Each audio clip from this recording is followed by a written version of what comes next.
is a tutorial format, and I've already shared videos on thermoregulation and jaundice. I made them into two parts so that it's quicker for you to assimilate and you can go back to it if needed.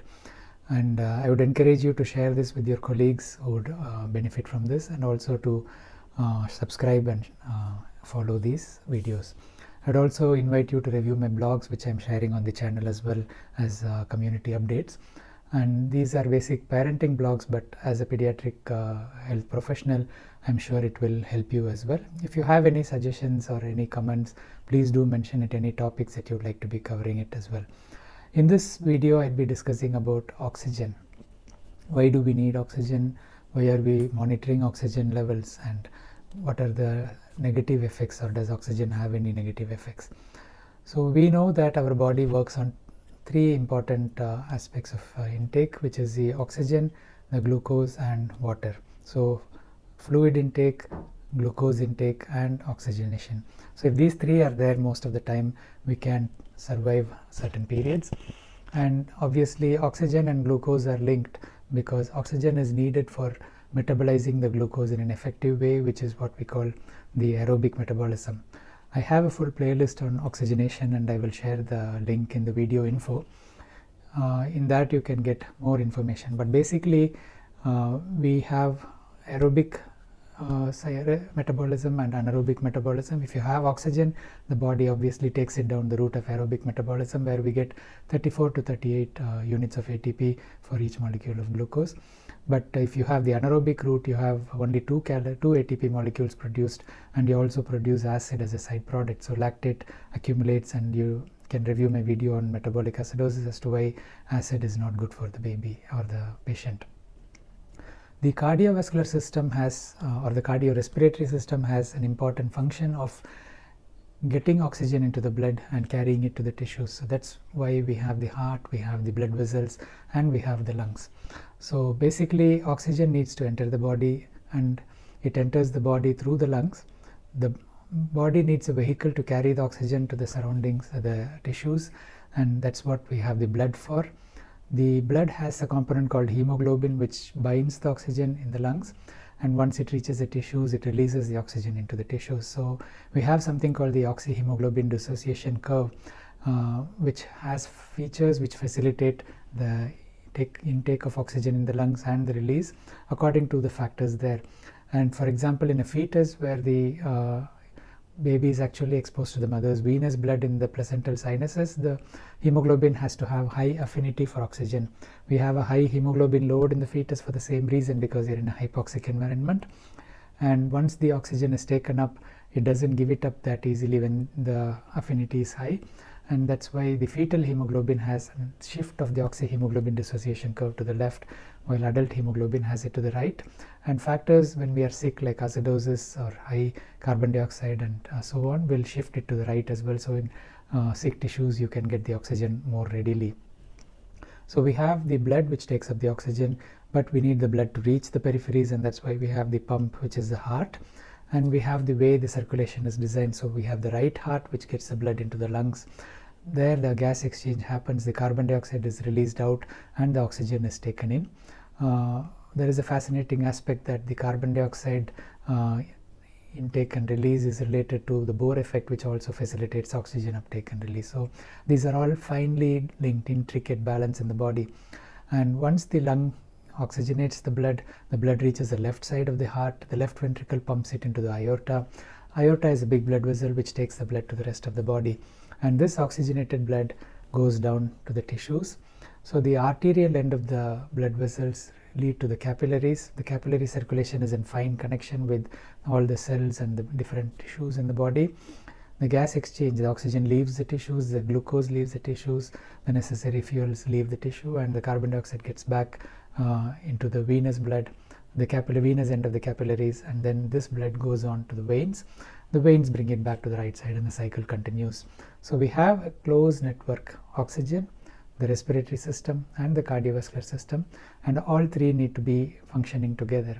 So if you have a lung disease which affects oxygenation, you are not going to get enough oxygen into the blood, and you have hypoxia or hypoxemia, which is basically reduced oxygen reaching the tissues. Why do we need to monitor oxygen? So you can review my videos on pulse oximetry, where this is the main tool we use to monitor oxygenation. We need to monitor oxygenation for two reasons. One is that we need to ensure that the body has enough oxygen. If you are healthy, you know you're going to have a normal oxygen because you're functioning normally, you don't have any breathing difficulty or anything. But if it is a sick patient or a sick baby, there may be problems in the oxygenation, and we need to do or take measures to correct it. One of the ways is obviously supplementing oxygen, and if there is a lung disease, you may need to support ventilation as well to overcome these problems. So pulse oximetry basically is where you put the probe in the periphery. It has a light emitting diode which emits alternating red and infrared light, and the opposite side of it has a sensor which picks up the emitted light. It's tuned to pick up pulsatile flow, so it checks the oxygen saturation in the pulsatile blood, which is arterial blood. In stagnant circulation, it doesn't pick up very well for the same reason.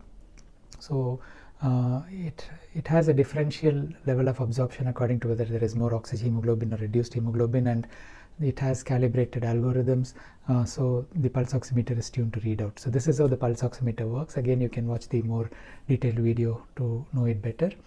There are certain situations where the pulse oximeter doesn't guide you well, where the circulation is dampened, the limbs is cold, where there is a movement artifact. Of course, we have signal extraction technology and more developments. The averaging time is shorter and so on, which helps us to get the saturation better even in difficult situations. And we have the near infrared spectroscopy, which is another way, which is being introduced more in newborn. There is a probe you put on the scalp of the baby or the top of the forehead. It basically gives you the amount of oxygen extracted in the tissues, and NIRS, as it's shortly formed, can be used to guide on oxygen uptake in the different tissues, and also as a surrogate marker of the circulation adequacy in the body. We need to monitor the need for oxygen and the supplementing oxygen, but we also need to avoid hyperoxia or excessive oxygen, especially when you're giving oxygen as a medicine. We need to monitor it because excess oxygen is harmful to the tissues as well. So when this happens, you have hyperoxic damage, and it's mostly due to free radicals being produced. So when oxygen is in excess, you have the additional electron, the free radical, so hydroxyl radical, hydrogen peroxide radical, and so many other free radicals. The free radicals can damage your cell membrane in different organs. It can damage the eyes, it can damage the lungs, it can damage the gut and the kidneys. So you have free radical damage to different organ systems according to where the hypoxic insult is there. So we need to avoid hyperoxia, and that's why we have the oxygen saturation targets. And for newborns, as you know, it's 90 to 94, and the alarm limits are set according to that. You may set 1 or 2 below and 1 or 2 above. If the child is in oxygen, we need to monitor this more closely. If they are in room air, obviously the upper limit is turned off and the lower limit alarm is suggested to where you need to alert yourself. So say 85% or 88% as per your unit practice. We also know the importance of avoiding hyperoxia in the labor room, and that's why we start with room air for resuscitation. You can review the playlist on NRP to get more information. In a premature baby, we may start with 30 or even 40% in the extreme premature babies, because the quickness with which we reach a relatively normal saturation in these babies helps to improve the outcome. So monitoring oxygen to maintain normal levels and provide the level of support you need is important. Remember that giving oxygen is not the answer for any cause of hypoxia. You need to deal with what is producing the hypoxia in the first place. If there is reduced cardiovascular output, if your filling pressure is low, you need to give extra fluid, or you need to give vasoactive medication. You need to monitor the blood pressure. You may need to do a functional echocardiography and correct it. If the child is anemic, which is causing a low oxygen carrying ability, you need to transfuse and correct the anemia. If the lung disease is causing a failure, and if the baby is surfactant deficient, you may need to give surfactant and support the ventilation. If your lung is diseased, you need pressure, and you may need antibiotics to correct the infection which is causing the lung disease, and so on. So just like correcting the acidosis is just correcting a symptom, correcting the oxygen deficit is only correcting a reason, the symptom, and here you have to correct the cause of the hypoxia in the first place. So I hope this information is useful to you, and do share it with your colleagues. Thank you.